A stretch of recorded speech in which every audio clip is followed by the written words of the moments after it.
ni Alden Richards at nitong si Carla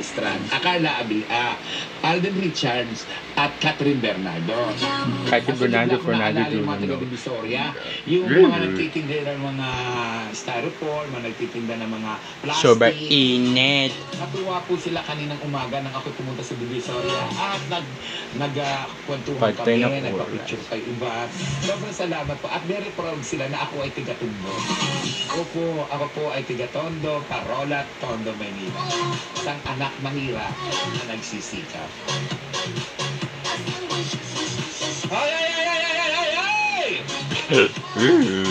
Kaugnay daw ng sinasabing pagbibenta nitong si Daniel Padilla ng kanyang bahay ay walang katotohanan iyon. Naroon daw itong actor na ito, na Rockwell, dahil doon ito nagre-rent ng isang unit. 100,000 per unit.